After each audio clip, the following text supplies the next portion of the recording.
जैसा आप देख सकते हैं कि मेरे हाथ में है यूनिस्टोन। कितने ही सालों से अगर वो पत्थर आपके गुर्दों में हो या पित्ते में, ग्लैडर के भी जहाँ पत्थर होता है ऑपरेशन से नहीं निकलता, लेकिन ये दवा खाने के बाद वो आपको जो यूरिन के जरिए जो है बुरा होकर निकल जाएगा। जहाँ बड़े बड़े ऑपरेशन फेल हो जाते वहां पर ये दवा काम करती है।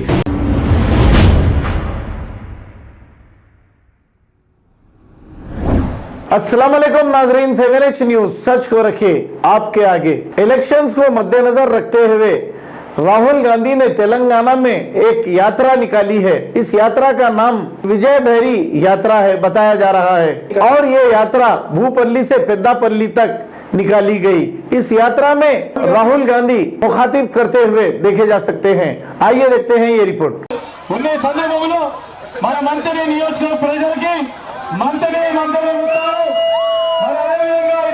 మండలానికి సంబంధించిన అక్కలకి చెల్లెలకి అందరికీ నమస్కారం తెలియజేస్తూ ఇప్పుడు మన ప్రజలు రాహుల్ గాంధీ గారు మాట్లాడతారు.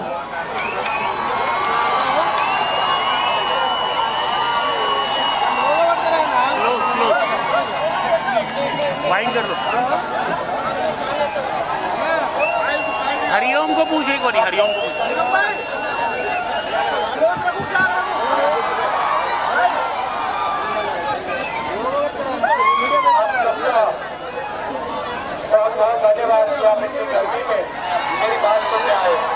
మీ అందరికీ హృదయపూర్వకంగా ధన్యవాదాలు. ఇంత ఎండ ఉన్నప్పటికీ మీరందరూ వచ్చి నాకు స్వాగతం పలికినందుకు.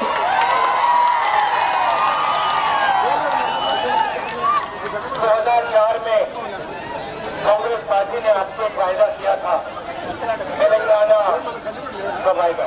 2004లో కాంగ్రెస్ పార్టీ మీకు చెప్పింది తెలంగాణ ఇస్తామని, ఆ వాగ్దానం తెలంగాణ రాష్ట్రం ఇవ్వాలని. और वो ऐतिहासिक वायदा 2014 में कांग्रेस पार्टी ने जो वायदा हमने पूरा किया. కాంగ్రెస్ పార్టీ ఇచ్చిన వాగ్దానం, కాంగ్రెస్ పార్టీ 2013-14లో రాష్ట్రం ఇచ్చింది తెలంగాణ ప్రజలకు సంబంధించిన ప్రత్యేకమైన అంశం విషయంలో. మీకు మేము చెప్పాలంటే ఇప్పుడు ఏ పని అయితే సోనియా గాంధీ ఇచ్చిందో తెలంగాణ వాగ్దానం ఇచ్చి వాగ్దానాన్ని నిరూపించుకుందో.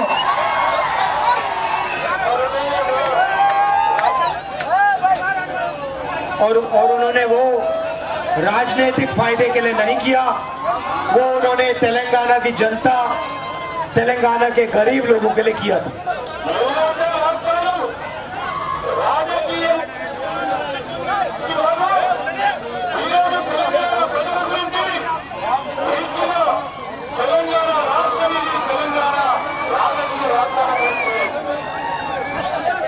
मगर दुख की बात है कि जो फायदा तेलंगाना के किसानों को, मजदूरों को, कमजोर लोगों को, पिछड़ों को, छोटे दुकानदारों को मिलना चाहिए था, वो नहीं मिला.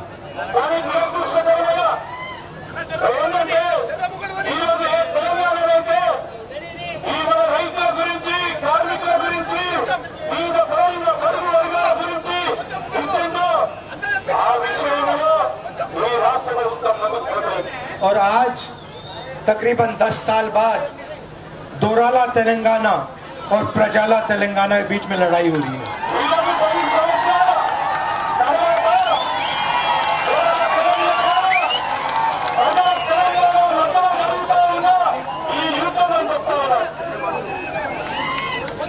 आज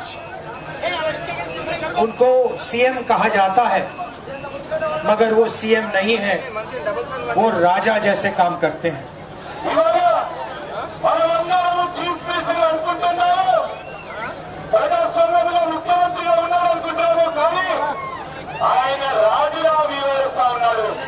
पूरा का पूरा फायदा एक परिवार को मिलता है.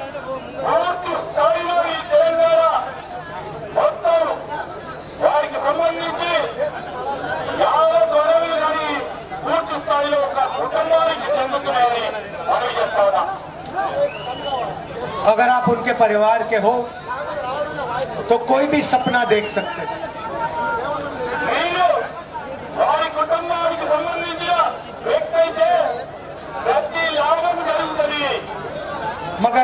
किसान के बेटे हो, मजदूर के बेटे हो, तो आप कोई भी सपना तेलंगाना में नहीं पूरा कर सकते। రైతు కుటుంబం నుంచి వస్తే, కార్మిక కుటుంబం నుంచి వస్తే, వీళ్ళ పరివారాలకు సంబంధించిన కుటుంబానికి వస్తే ఏ ఒక్క ప్రయోజనం చెందుతలేదు, ఏ ఒక్క లాభం జరుగుతలేదు మనం చూస్తారా? पता नहीं आपकी जमीन कब छीन ली जाएगी, आपका पानी आपसे कब छीन लिया जाएगा। చెప్పలేదు. ఈ భూమి ఎక్కడ గుంజుకుంటారో మనకు తెలియాల్సిన నీరు చెల్లకుండా ఉండే ప్రమాదం ఉంది. पानी की बात करें तो यहाँ सबसे बड़ा उदाहरण है।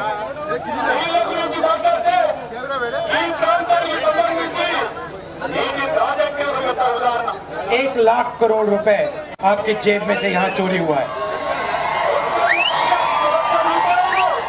ఈ ప్రాంతం నుంచి కాళేశ్వర ప్రాజెక్టు కట్టి ఇక్కడ నుంచి దోపిడీ జరిగింది. और इससे आपका कोई फायदा नहीं हुआ। ఈ ప్రాంతానికి ఒక్క ఎకరం కూడా నీరు రాలేదు. उनके कॉन्ट्रैक्टर्स का फायदा हुआ, వారి కాంట్రాక్టర్లకి మేలు జరిగింది, उनके परिवार का फायदा हुआ, వారి కుటుంబానికి మేలు జరిగింది. मगर यहाँ के किसान, यहाँ के मजदूर को कोई फायदा नहीं मिला। ఇక్కడ రైతులకు, ఇక్కడ కార్మికులకు ఎవరికి లాభం జరగలేదు. ये तेलंगाना की और आपकी सच्चाई है। ఇది తెలంగాణలో జరుగుతా ఉన్న సత్యం, నిజమని చెప్తా ఉన్నాం. भाइयों और बहनों, ये मत सोचिए कि बीआरएस अकेली है। మీరందరూ కూడా అక్కలు, చెల్లెలు, అన్నలు, తమ్ములు, పిల్లలు, టీఆర్ఎస్ పార్టీ ఒకటే పార్టీ కాదు. बीआरएस, बीजेपी और एमआईएम तीनों एक साथ मिले हुए हैं। బీజేపీ, టీఆర్ఎస్, ఎంఐఎం పార్టీ కలిసి ఈరోజు పనిచేస్తా ఉన్నాయి. और मैं ये आपको बहुत आसानी से समझा सकता हूँ। నేను చాలా సులువుగా మీ అందరినీ కూడా అర్థం చేపిస్తాను. पूरा देश जानता है कि मैं बीजेपी से लड़ता हूँ। మొత్తం దేశమంతా వారందరికీ తెలుసు ఈరోజు రాహుల్ గాంధీ గారు బీజేపీకి వ్యతిరేకంగా పోరాటం చేస్తా ఉన్నారు. 24-25 केस है मेरे ऊपर। 24-25 కేసులు పెట్టారు. मेरा घर छीन लिया, రాహుల్ గాంధీ గారు ఇల్లు కూడా కూర్చుకున్నారు. मेरी जो लोकसभा की मेंबरशिप थी उसको रद्द कर दिया। లోకసభ సభ్యత్వం కూడా రద్దు చేయడం జరిగింది. मैं पार्लियामेंट में जाता हूँ, मेरा माइक ऑफ कर देते हैं। పార్లమెంట్ లో ప్రజల తరఫున మాట్లాడతామంటే మైక్ కూడా ఆఫ్ చేసే కార్యక్రమం చేస్తా ఉన్నారు. अब मैं आपसे सवाल पूछता हूँ, विपक्ष के सब लोगों के पीछे CBI, ED, income tax department, मगर आपके चीफ मिनिस्टर के खिलाफ कोई केस नहीं, ना ईडी, ना सीबीआई, ना इनकम टैक्स। విపక్షాలకు సంబంధించిన చాలా మంది సభ్యులపై ED case, CBI case, income tax కేసులు ఉన్నాయి. కానీ ఇదే ముఖ్యమంత్రి పైన సిబిఐ, ఈడీ, ఇన్కమ్ ట్యాక్స్ కేసులు ఎక్కడ కూడా పెట్టలేదు బీజేపీ. हिंदुस्तान के सबसे भ्रष्ट चीफ मिनिस्टर हैं तेलंगाना के। ఈ దేశంలో అత్యంత అవినీతి పరుడైన ముఖ్యమంత్రి ఈ రాష్ట్రంలో ఉన్నాడు. मगर कोई इंक्वायरी नहीं, ఏ ఎంక్వైరీ కూడా చేయలేదు బీజేపీ పార్టీ. क्योंकि ये एक साथ काम करते हैं। पार्लियामेंट में देखिए, जहां भी बीजेपी को जरूरत पड़ती है, बीआरएस एकदम उनका समर्थन करता है। వీరిద్దరు కలిసి ఒకే దాటిపై వచ్చే వ్యక్తులుగా రెండు పార్టీలు ఒకటిగా పార్లమెంట్ లో ఏ బిల్లు బీజేపీ పార్టీ బిల్లు ప్రవేశపెడితే దానికి పూర్తి స్థాయిలో మద్దతు పలికింది బీఆర్ఎస్, టీఆర్ఎస్ పార్టీ. एमआईएम की बात करें तो जहां भी कांग्रेस पार्टी बीजेपी से लड़ती है, एमआईएम अपने टिकट अपने लोग खड़े कर देती है।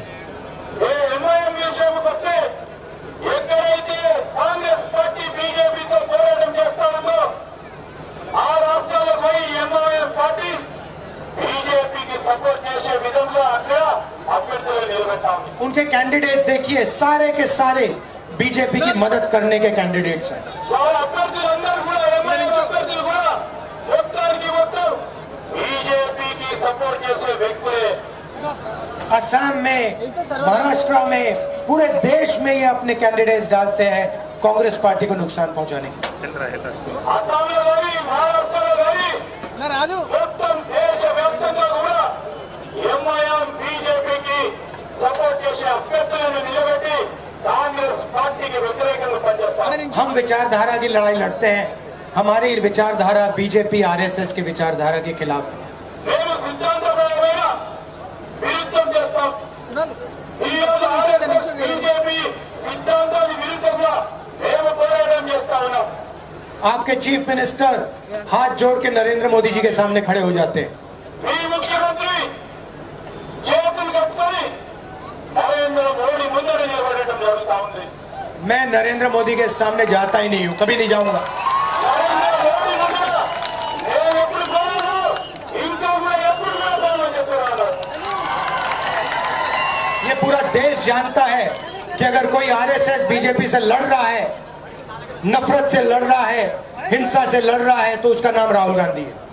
మొత్తం దేశ ప్రజలందరికీ తెలుసు ఆర్ఎస్ఎస్ బీజేపీకి వ్యతిరేకంగా పోరాటం చేస్తా ఉన్నామంటే ఈ రోజు దేశానికి సంబంధించి ఏ అంశం విషయమైనా పోరాటం చేస్తారంటే కేవలం రాహుల్ గాంధీ గారే తెలుసు. और ये भाइयों और बहनों ये राजनीतिक बात नहीं है। అక్కలరా చెల్లెలరా అన్నలరా ఇది రాజకీయమైన అంశంగా మాట్లాడలేదు. ये खून की बात है। ఇది మనలో ఉన్న రక్తానికి సంబంధించిన మాట అని చెప్తా ఉన్నాను. मैं सुबह उठता हूं, मेरा डीएनए मुझे कहता है, मैं सुबह उठता हूं, मेरा डीएनए मुझे कहता है कि मेरी विचारधारा की लड़ाई है, एक कदम पीछे नहीं जाऊंगा मैं। ఒక్కడిని ఏమన్నా ఆలోచన చేస్తా ఉంటావు. నాలో ప్రవహించే రక్తం కాంగ్రెస్ పార్టీ సిద్ధాంతానికి అనుగుణంగా और मैं आपको बताता हूं, जितना ये आरएसएस बीजेपी के लोग मेरे ऊपर आक्रमण करते हैं, उतना मुझे अच्छा लगता है। ఎంత వరకైతే బీజేపీ ఆర్ఎస్ఎస్ లను విరుద్ధంగా నాపై పోరాటం చేస్తారో నాకు అంతగా మంచిగా అనిపిస్తుందని చెప్తా ఉన్నా. उतनी मुझे खुशी आती है कि मैं अपना काम कर रहा हूं, सच्चाई के लिए लड़ रहा हूं। ఎంతవరకు వారు పోరాటం చేస్తూ ఉంటారో అంతవరకు నాకు సంతోషం అనిపిస్తుంది. ఎందుకంటే నిజం గురించి పోరాటం చేస్తున్నవారు. कल मैं तेलंगाना में अपनी बहन को लाया। నిన్న నేను మా సోదరి మనిని తెలంగాణకు తీసుకురావడం జరిగింది. आपने अपने आप से पूछा कि मैं अपनी बहन को यहाँ क्यों लाया? మీరు అడగండి నేను ఎందుకు మా సోదరి మని ప్రియాంక గాంధీని ఎందుకు తీసుకొచ్చామని. क्योंकि मैंने प्रियंका से कहा, मैंने कहा देखो मैं तेलंगाना जा रहा हूं, मेरा तेलंगाना से राजनीतिक रिश्ता नहीं है, पारिवारिक रिश्ता है।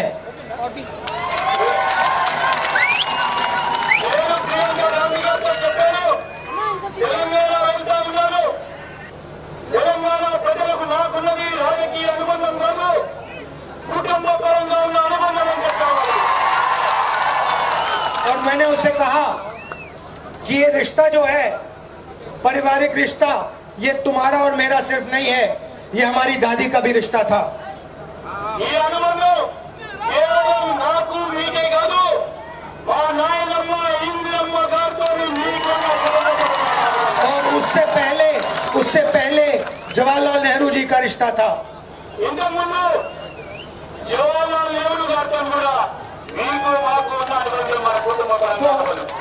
हमारा रिश्ता राजनीतिक नहीं है, मोहब्बत का रिश्ता है, प्यार का रिश्ता है, पारिवारिक रिश्ता है। మన ఇద్దరి మధ్యలో ఉన్న అనుబంధం రాజకీయ పరంగా ఉన్న అనుబంధం కాదు, ఇది కుటుంబ పరంగా ఉన్న అనుబంధం, ప్రేమానురాగంతో ఉన్న అనుబంధం, ఆత్మీయతో కూడుకున్న అనుబంధం అని తెలియజేస్తా ఉన్నా. जो राजनीतिक रिश्ता वाले लोग होते हैं वो भाषण में झूठ बोल जाते हैं। రాజకీయ అనుబంధంతో ఉన్నవారు వచ్చి ఇష్టారాజ్యంగా అడ్డగోలుగా సత్యదూరంగా అబద్ధాలు చెప్తూనే ఉన్నారు. नरेंद्र मोदी आके आपसे कहेंगे हर बैंक अकाउंट में 15 लाख रुपए डाल दूंगा। నరేంద్ర మోడీ గారు అందరికీ చెప్పారు ప్రతి కుటుంబానికి బ్యాంక్ అకౌంట్ లో 15 లక్షల రూపాయలు వేస్తామన్నారు. नोटबंदी से काले धन के खिलाफ लड़ाई लड़ जाऊंगा। నోట్ల రద్దుతో మరి నల్ల ధనానికి వ్యతిరేకంగా పోరాటం చేస్తామన్నారు. जीएसटी से गरीबों का फायदा होगा। एक के बाद एक झूठ बोल जाते हैं। జీఎస్టీ ద్వారా పేదవారికి ఉపయోగపడే కార్యక్రమం చేస్తా అన్నారు. ఒక తర్వాత ఒకటి అబద్ధం ఆశ్రయ ఉంటారు. दूसरी तरफ आपके आपके चीफ मिनिस्टर हैं, उन्होंने आपसे कहा हर दलित गरीब व्यक्ति को 3 एकड़ जमीन दूंगा। ఇంకో తరఫున ఇప్పుడు మీ ముఖ్యమంత్రి గారు పేదవారికి 3 ఎకరాల భూమి ఇస్తామని వారు కూడా ఇదే విధంగా మాట్లాడినారు. मैं आपसे झूठ बोलने नहीं आया हूं, మీకు అబద్ధాలు చెప్పడానికి రాలేదు నేను ఇక్కడికి. क्योंकि मैं जानता हूं मैं अपने परिवार के लोगों से झूठ नहीं बोलता। నాకు తెలుసు ఇది మన కుటుంబం, ఈ కుటుంబం మా కుటుంబం కనుక ఇక్కడ నేను అబద్ధాలు ఆడడానికి రాలేదు. जिनसे मैं मोहब्बत करता हूं उनसे मैं झूठ नहीं बोलता हूं। ఎవరితోనైతే ప్రేమ రాగంతో ఉంటానో వారికి నేను అబద్ధాలు చెప్పను. यहाँ महिलाएं आई हैं, ఇక్కడ చాలా మంది మహిళలు వచ్చారు. आप अच्छी तरह सुनिए। మీరందరూ వినండి. प्रदेश का बोझ आपके कंधों पे पड़ता है। మన రాష్ట్రానికి సంబంధించిన బాధ్యత మీ పైన ఉంది. आप सुबह उठती हैं, महंगाई की चोट आपको लगती है। మీరు పొద్దున్నే పెరిగిన ధరలపై ఎప్పుడు కూడా ఇబ్బంది పడతా ఉంటారు. आपके बच्चों को रोजगार नहीं मिलता, दर्द आपको होता है। మీ పిల్లలకి ఉద్యోగ అవకాశం లేక మీకు నిత్యం ప్రతిరోజు బాధపడతా ఉంటారు. खाना पकाती हैं तो 1000 रुपए का सिलेंडर लगता है। మీరు వంట వండినప్పుడు వంటలు చేసుకోవడానికి 1000 రూపాయలు సిలిండర్ పొద్దు ధర. बस में जाती हैं, आपको टिकट खरीदने का पैसा देना पड़ता है। మీరు బస్సులో ప్రయాణం చేస్తే బస్సు టికెట్లు కొనేవారు, కానీ అది కూడా పెద్దగా భారం పడతా ఉంది. जैसे ही हमारी सरकार यहाँ आएगी, రాబోయే కాంగ్రెస్ పార్టీ ప్రభుత్వంలో पहले दिन से तेलंगाना की महिलाओं के बैंक अकाउंट में हर महीने 2500 रुपए पहुंचेगा। కాంగ్రెస్ పార్టీ ప్రభుత్వం మొదటి రోజు నుంచి తెలంగాణకు సంబంధించిన అక్కలు చెల్లెలు ఆడపడుచులు వారింటికి ప్రతి నెల 2500 రూపాయలు 500 रुपए का सिलेंडर मिलेगा 500 రూపాయలకు గ్యాస్ మందు వస్తుంది. और तेलंगाना की हर महिला तेलंगाना के कोने कोने में मुफ्त में बस में जाएगी। తెలంగాణకు సంబంధించిన మన ఆడపడుచులందరూ తెలంగాణ నలుమూలలో బస్సు ప్రయాణం చేయడానికి ఉచితంగా ఫ్రీగా బస్సు ప్రయాణం చేయడం. आप देख लेना तेलंगाना में लहर आ रही है, कांग्रेस पार्टी की लहर है। మీరందరూ చూస్తా ఉన్నారు, గాలి వీస్తా ఉంది. యావత్ తెలంగాణలో కాంగ్రెస్ పార్టీ గాలి. आप याद रखना मैंने अब क्या बोला। और जैसे ही हमारी सरकार आएगी आप देखना, आप पूछना अपने आप से जो राहुल गांधी ने कहा था क्या सच कहा था या झूठ बोला।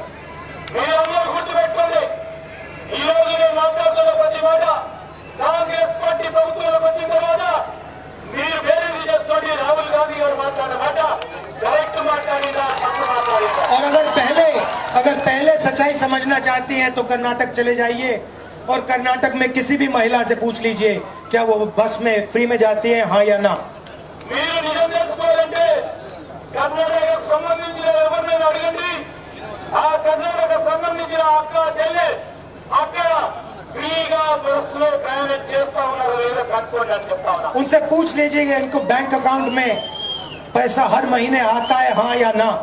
వారు అక్కడ ఉన్న మహిళలు అడగండి, ప్రతి నెల మరి 2000 రూపాయలు అక్కడ కర్ణాటకకు సంబంధించి వారి ఇంటికి డబ్బులు వస్తున్నాయా లేవని అడగండి. उनसे पूछिए क्या वो 1000 रुपए का सिलेंडर खरीदते हैं, हाँ या ना।